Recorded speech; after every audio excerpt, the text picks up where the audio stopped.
Well, welcome to our New York City Live Markets Happy Hour podcast. As I mentioned, this is a weekly summary of some of the key themes in markets. And as always, because at Moneta we focus on investment portfolios, we try to ask the so what question, i.e. what does it mean for investment portfolios? We're not just talking in abstract or academic terms, we're trying to bring it back to what it means. So I've called this particular week blocking and tackling, as it does seem that we are continuing to deal with a barrage of news flow, geopolitics, domestic politics. We're talking about the oil price. We're looking at a lot of changes, policy changes around interest rates. We're still dealing with affordability and with inflation concerns. So there seems to be a lot that we're trying to just deal with piece by piece and not often have time to step back and sort of think about what this means in holistic terms. But as always, we have 5 topics that we cycle through: inflation, interest rates, equity markets, geopolitics, and other asset classes. We touch on things like gold, Bitcoin, not necessarily because we recommend investing there, but because we want to just frame what's happening in these asset classes as a way of reading what's happening in the global momentum and what investors are thinking. So I usually have some in sub-themes, and one of the sub-themes around inflation data. We are seeing a lot of inflation data, but can we trust it? I think that's the question. There seems to be a narrative that inflation is trending down. Does that actually resonate with people here? Does it resonate with what consumers are experiencing? We're looking at interest rates, and we had a lot of discussion of interest rates this week. Not only did we have the news last week about a criminal investigation of the Fed chairman, as well as the impact that because rates were not being lowered fast enough, now we have a discussion around some interventions to drive mortgage rates down, and equally a discussion around credit card interest rates and capping them at 10%. And all of this are gestures in a way to try to drive affordability for the consumer. But what does that mean for, say, the financial sector, for the health of the economy more broadly, if we do start to tinker with some of these things that have been in place for some time? We've spoken before about 2025 being a defining year for metals, and clearly in 2026 metals mania is continuing with gold, and this at some of the fund managers represented here, I think will be thriving from some of the metals trading, but it's certainly been a big factor. And then I call this half-life happenings. What it really means is some themes in tech their half-life has become a lot shorter than we would have thought. And an example of that has been Meta's decision to close down some of its metaverse virtual reality segment, and switching their efforts and focus onto AI now and wearables and tech. That was a very short-lived dalliance with virtual reality, and we wonder, well, will other trends be as short-lived?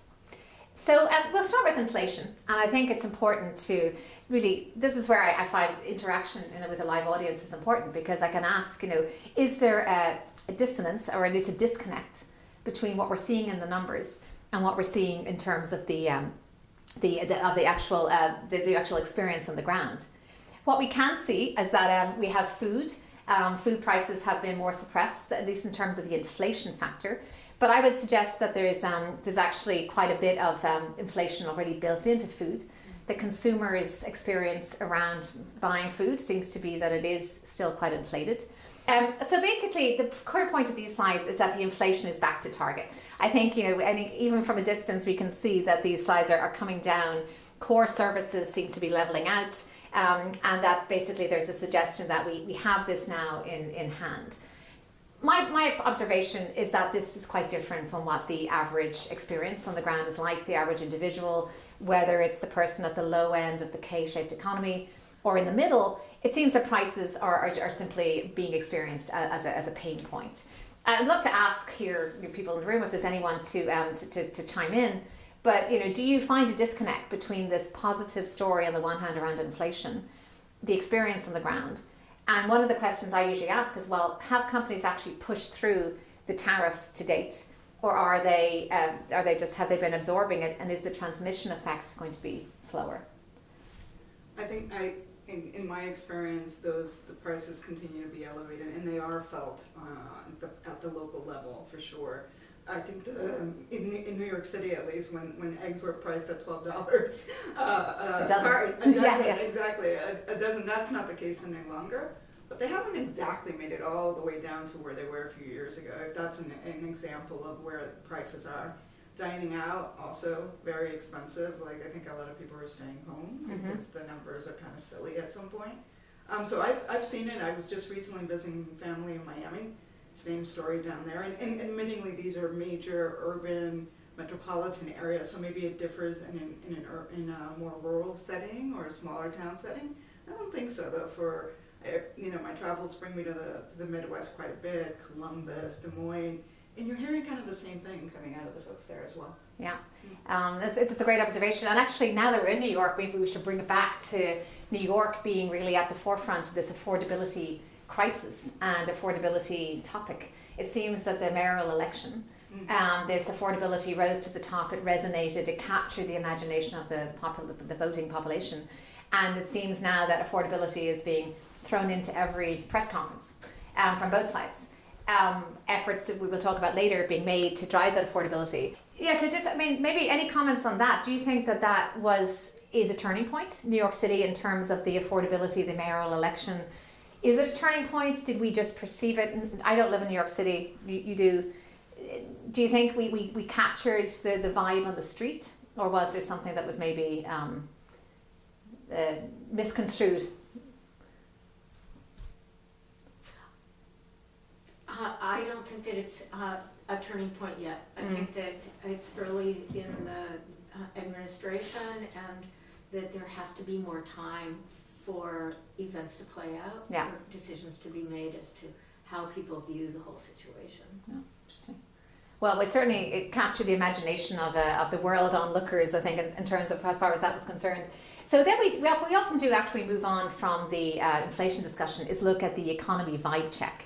And in terms of the vibe check, what we've seen is there has been clearly, when it comes to the employment, that it's been weakening but not collapsing. And I think we've all been under the impression, can we properly actually understand these employment numbers? Are they real? Have they been revised? There doesn't seem to be a ton of concern about employment, which is perhaps why the Fed has been not lowering rates, because they've seen inflation still, they've seen the economy strong, employment relatively strong, and they've therefore not done anything.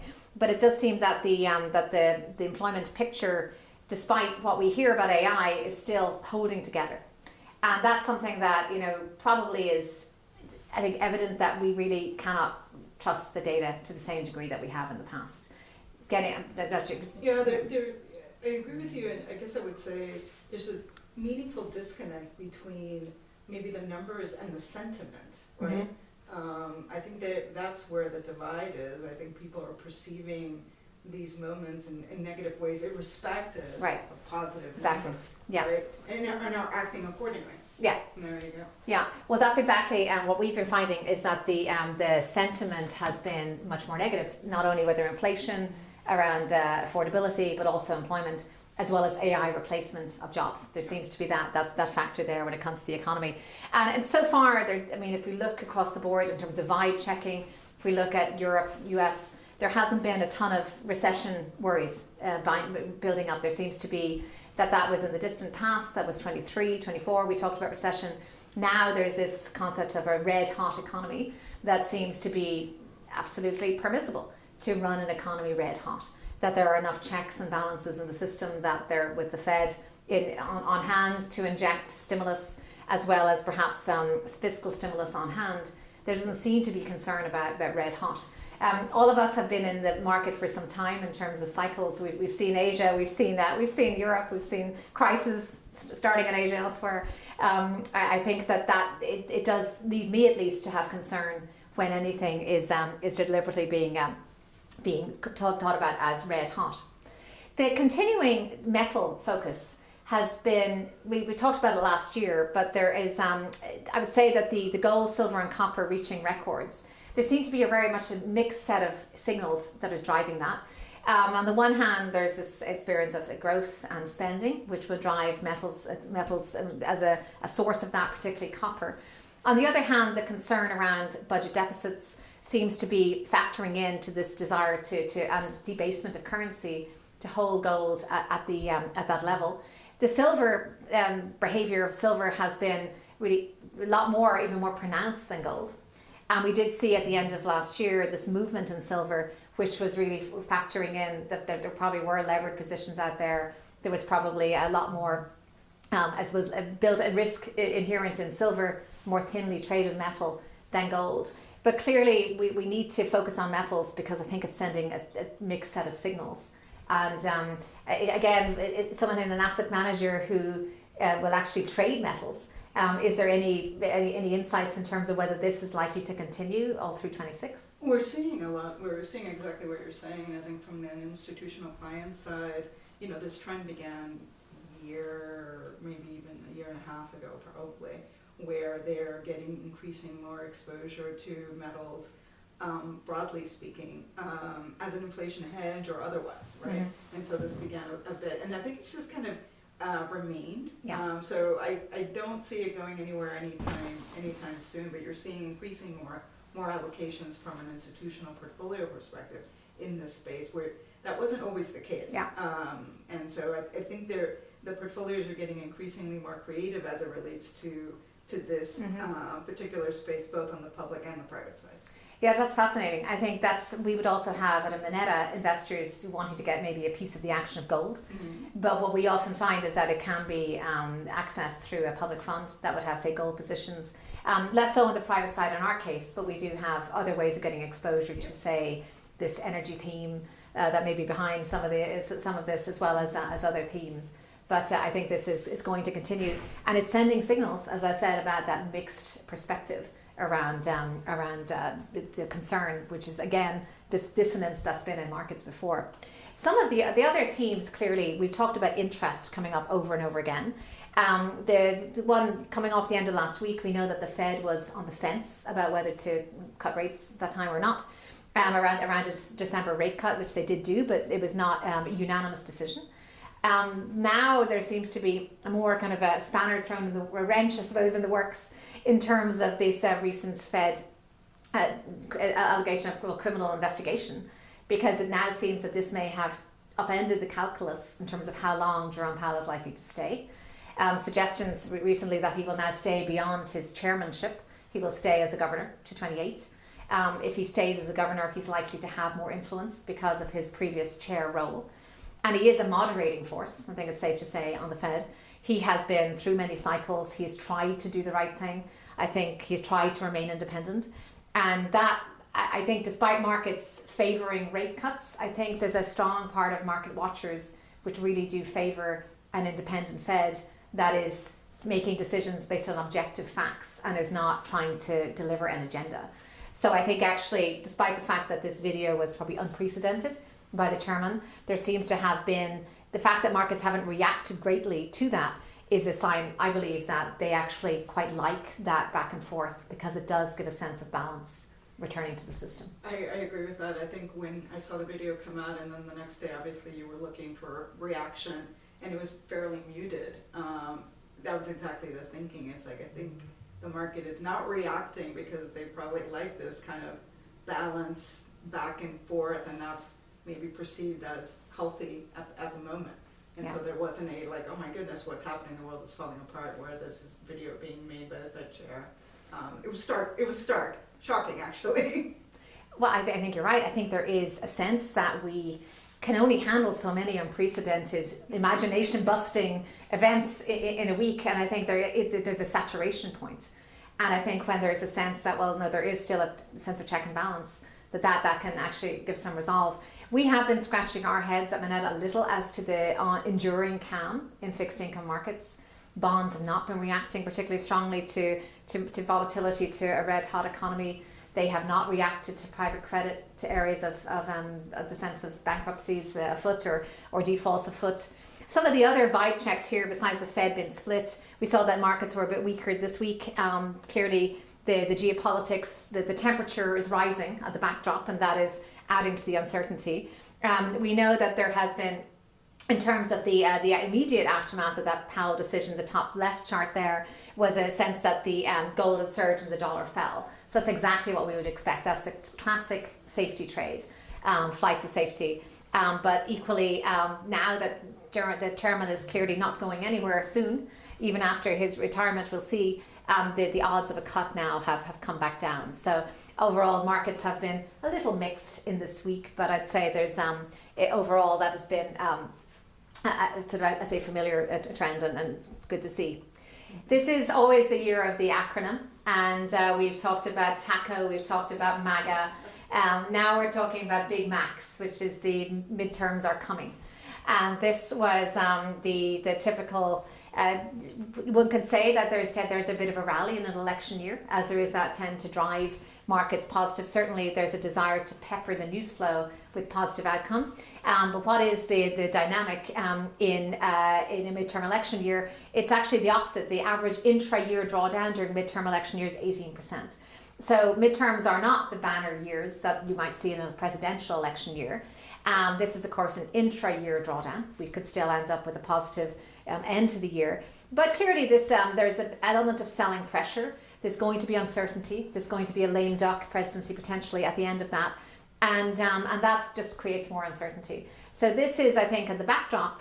Now, of course, this year could be different. Certainly there have been many, the precedents have been burst through in terms of the equity market performance up to now. But I do think that watching the midterms coming is why we're seeing this particular flurry of activity, policy change. Any other thoughts on political expediency driving some of the policies? It's hard to digest the news flow, as you mentioned earlier, for sure.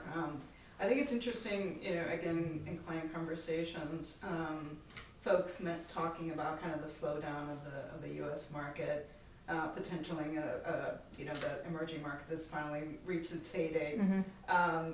There's a little bit of that data kind of flowing through the system, kind of early days still. Betting against the U.S. never feels like the right move, and certainly has been the right move over the last 10 years. Yeah. So we'll see what that looks like. But we're those of us in emerging markets are observing closely. Yeah. And seeing a renewed interest in the space, whether it be equities or fixed income. So I think that's kind of the other dynamic. I want to be clear, no one is backing up the truck in any respect and betting against the U.S. But these are conversations that even a year and a half ago, we just weren't having, right? Because we were on fire, and we continue to be on fire. And we do, and I think we have to remember the motivation in news organizations is to write headlines. Yes. So when a single pension fund says it's de-emphasizing U.S. tech, which simply means trimming its gains, that does not mean a wholesale backing up of the truck. I think that's important to actually understand what that means. I'd say one of the things, and I discussed this morning on Bloomberg, was around margins and just how incredibly sustained and robust and almost inassailable US margins have been. The margins in the US companies are a lot higher than you'd see in Europe or Asia. And equally, the earnings forecasts have just been, it says here on this chart, on a tear. But there have been, I think, a consistent beating of expectations. Well, they've been well-managed earning forecasts. But the question being, how can these companies, with the threat of tariffs on the one hand, sustain these margins? And my answer to them this morning was cost cutting. That they have been very, I'd say, preemptively and not hiring. They have been able to perhaps cut costs in other ways and know that they, as leadership, as CEOs, are getting rewarded for it. So clearly, when that incentive is there to drive earnings and drive returns that way, they've done it. They've spent money on IT, but again, they get rewarded for that. So I'd say this is again the other counterpoint to why should this year be any different is that this year might be a correction in US equities is just we can't really argue with the earnings forecasts. This gets back to our point about rethinking American exceptionalism. I think this is the headline I took is exactly the headline that I mentioned actually. Fund managers preparing for a reckoning in the US tech sector. I think that was probably an exaggeration of their actual position, as I think they simply taking profit does not mean that you think there's a seismic event about to call a reckoning. But equally, the days when currency, equity and bonds fall simultaneously, that is a measure, that this is again a stat that's looked at by Investment Strategy Group and Haver Analytics. They've looked at it where that is generally a sign of lack of confidence in a country, in a market, when everything falls simultaneously. And what we can see here is in terms of where the US sits here, it's been declining in the US and is substantially below that of France, Italy, the UK and Japan. So overall, the US has had much less fragility, I suppose, attributed to it by investors. And whereas each individual, France, Italy, UK and Japan have had their own reasons for looking fragile. But I'd say that the indicator for US exceptionalism still seems to be pretty strong. Coming now to outside the US, what we know is that these banner years have been happening outside the US in Japan and China, driven by quite different reasons. In Japan, it's been confidence in the new prime minister, a sense that she's serious about her reforms. She's going to election in a few weeks.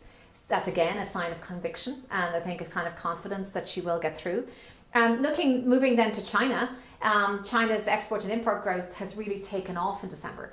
And I think which this illustrates for us is that the trade war, such as it is, has actually, there's been a real resetting of alliances. China has successfully formed other alliances. We know that the US does not represent much in terms of its the exports to China. They've fallen by 20% last year, as this chart on the right. Shipments to other areas have remained resilient. Africa, ASEAN and EU. I think we were just discussing last night how the China-Africa alliance has been so particularly strong, and that it's really the US is now China is blaming the US for trade imbalances as its surplus has hit a record. So clearly, I've also seen slides about China's electricity generation and potential, and just how that has soared. So we do know that this trade situation is panning out differently perhaps to we might have expected, and that certainly if we look at going back to that chart in terms of China's performance in the last year, there has been a steady performance of China and Japan certainly. So been a good time to be a global investor, certainly of all accounts.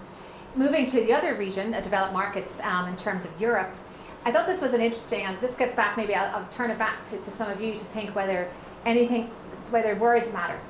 Because with Venezuela, as I said, there's been a lot to digest. We've had Venezuela on the one hand, we've had Greenland, overtures around Greenland, and kind of building up of preparatory defences there. We've also had the Iran situation, and we've still continuing to have Russia, Ukraine, and other Middle East conflicts in the background. So I would say this is, I wouldn't say it's unprecedented, but it is certainly a strong level of geopolitical chatter and noise. The statement by Stephen Miller, Deputy Chief of Staff, that we live in a world where you can talk all you want about international niceties. We live in a world, in the real world, that is governed by strength, that is governed by force, that is governed by power. Whether these are words, clearly, but those words were particularly latched onto by media, by social media, as really just setting that power is the way. And I think this is, I'd love to know what you think, whether this has changed anything.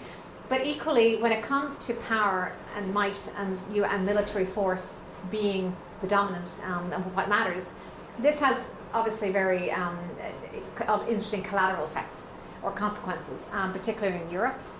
And I'd say what this is happening for Europe is there is a new dynamic afoot where, ironically, and this happened also with the Russia invasion of Ukraine, something that is designed to fracture something can often have the effect of strengthening it. So it seems that if we're now talking the language of power, no single European nation can even hope to compete. I mean, we even know their stock markets are the size of a single stock here. So that's indicative of their economic might, which sometimes corresponds with, and often corresponds with, military might. There's a quote about Europe saying that there are some small countries and there are countries who don't know they're small, but they're also small. So there are a lot of small countries in Europe, and that this power language coming out of the US may actually have the effect of strengthening some of the commitment in Europe to each other, to NATO, to their neighbour Denmark. And equally, we know that defence spending has been strong. I'd say if we look at this chart here, we're still seeing some flows into Europe. This chart shows flows in from abroad. China has been, as we know, persona non grata on the investment stage. Having been uninvestable, it hasn't had much interest. US has had a huge amount of interest, but the Eurozone has not had no interest. If we look at it over the past, since 22, there's been a steady rise of flows into Europe. So I think this is a new power dynamic for Europe that we will see playing out, but I don't think it's playing out in slow motion. I actually would argue that it's playing out quite quickly. Any thoughts on this new language around power? Is it being taken too literally? Or do you think it's a sign of a new world order? I guess from an administration perspective, they're peddling in this language and peddling in the response that they get for it. So do I think that as a country we're all kind of there? Probably not, but the midterms will determine some of that. I agree that our sentiment in the global sphere is pushing alliances closer together, alliances to be formed, be more rapid fire than otherwise. And that's probably a good thing. I think the U.S. needs some sort of ballast to keep us from our darkest instincts potentially. And that's probably a healthy thing. Yeah. I think in terms of investing, I agree. Europe is still seeing investment, so I don't think they're in a bad spot in that regard. And perhaps we'll see, this year. We'll see what it holds. The U.S. is going to be we're dealing with more than just the investment perspective. We just have a lot on our plate at the minute, and so it'll be interesting to see where the administration chooses to express its, flex its muscle in 2026. Immigration, what have you. There's just so many things on the docket. You just wonder how they're going to prioritize these emphases. It just can't all happen at the same time. No, it's a great point, and I think we started this conversation speaking about checks and balances in terms of around the Federal Reserve and in terms of the pushback around that independence, and that actually gave a sense of comfort to markets because we need to see equilibrium to a degree, or at least something close to what we've known before. And the interesting part here is, and this is not even the next point around not only around power but also around fundamentals of democracy. The attack, when even the populist politicians will know this, that the one thing to galvanize support is to attack something and to create a common enemy, that the perception of being attacked is a way of galvanizing support against that. So when it comes to democratic principles and the desire to actually fundamentally defend oneself, these are all things that have been galvanized by some of the attacks on it. So it doesn't necessarily you always translate into stock market returns. But here in this case, we can see that the obviously defense stocks, whether it's Siemens, Rheinmetall, Leonardo in Italy, all of these stocks are having banner years, and there will be a spending that gets attached to that. So I think it's we're not always getting a lot of attention on these things. Just moving to some of the last topics, just conscious of time here. So in terms of, I mentioned this idea of all things are all being over before they've even begun. I have to say, having never really gone on the train of virtual reality, I wasn't utterly disappointed to see that the spending was now being shifted elsewhere.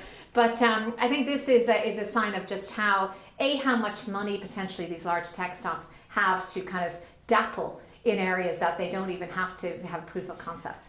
So clearly with the metaverse, there was never really a proven mass adoption, proof of concept. It was a kind of a privilege for a few to play with this area, but it never received critical mass. So now it's AI devices. So I think this is a cautionary tale for some of what we hear is the next big thing. Let's not forget that Facebook changed its name to Meta based on its belief that the metaverse is where we would all inhabit going forward. So now that's kind of yesterday's news. And now we're shifting to AI devices. So I think just watch this space in terms of trends being shorter than we think. Quick comment on private credit. So we have seen some interesting, and I know that some of you will know private credit, but quite intimately. We've looked at private credit seems to be the only place that cracks have appeared. And these have been small cracks. They've been determined to be cockroaches because of default rates, but they haven't actually been kind of systematic in terms of their impact.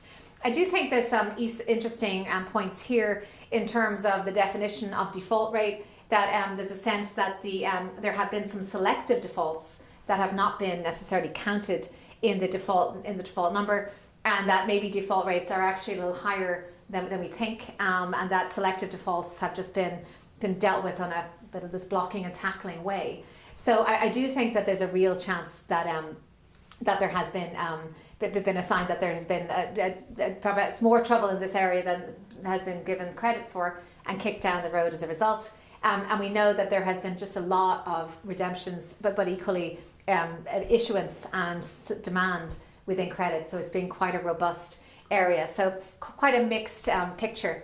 The last thing that I'd like to talk to is just to kind of throw out there in terms of things to watch. Because we've spoken a bit about the breadth of the economic strength and how it isn't just centered in the US any longer. We are still, despite the fact that they're no longer news, we are still getting back to that topic of before, rising inequality, the K-shaped recovery, K-shaped economy is still a real factor and will probably be a factor in elections coming up. And again, this mismatch between the consumer and the titans, I suppose, at the top of that K is going to only get worse. We know that's getting worse, the discussion of wealth tax, etc. We know it's affecting more people. It's getting discussion because there is more at the top. So focusing on affordability, focusing on the populism, and I think actually pushing back on AI and slop and some of the developments, that is likely to be something we see more of in 26. We just saw Rahm Emanuel tweeting about the Australian ban on the internet for under 16s, ban on internet, social media. And that seems to have shown some positive results.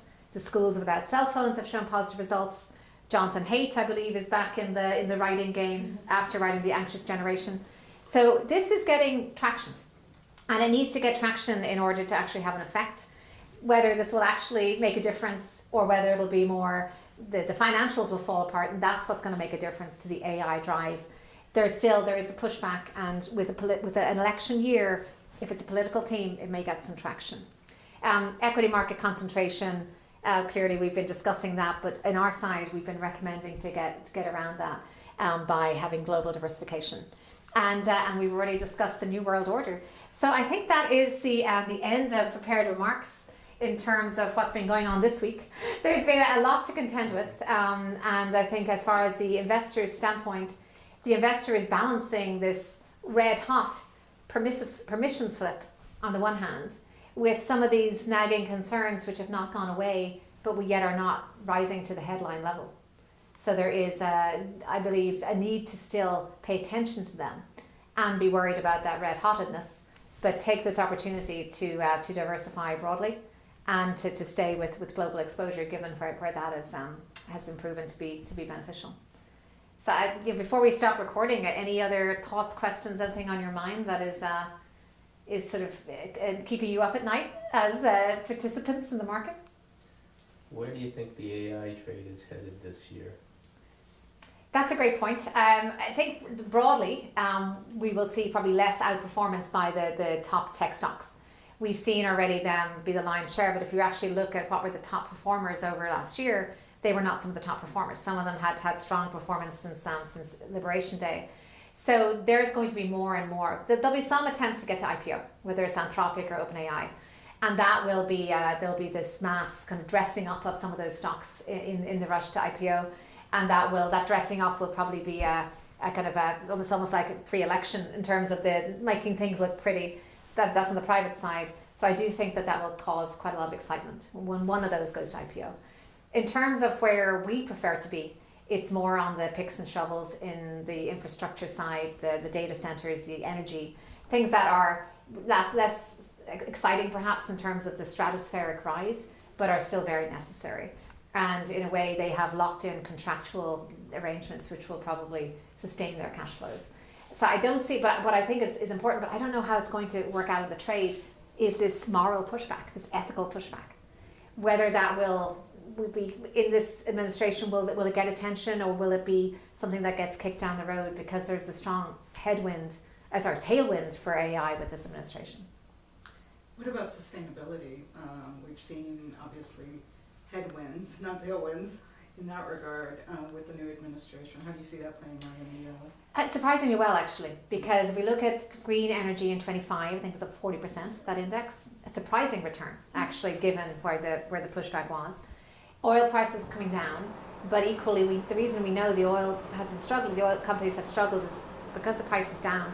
It doesn't make all of this oil in Venezuela look very attractive if the actual price of extraction is lower than the price that can be sold at. So that, I think, is kind of making some of that question mark. And equally, we do have a lot of supply in the US. We are energy independent. So I think the fact that the oil price is down is actually, but yet other sustainable forms of energy are still needed. I think there will be less incentive perhaps to develop that oil and as much incentive to look at the solar farms, the wind farms. We know China is just playing on all angles for electricity. It's not just the so I think there will be development on that. So I'd say it will do well because of the way, if it makes sense from a capital standpoint, it will still do well. So, surprising, I know, based on some of the policy, but that's well, great. Well, thank you so much for coming and contributing, and thank you for listening to our Markets Happy Hour podcast.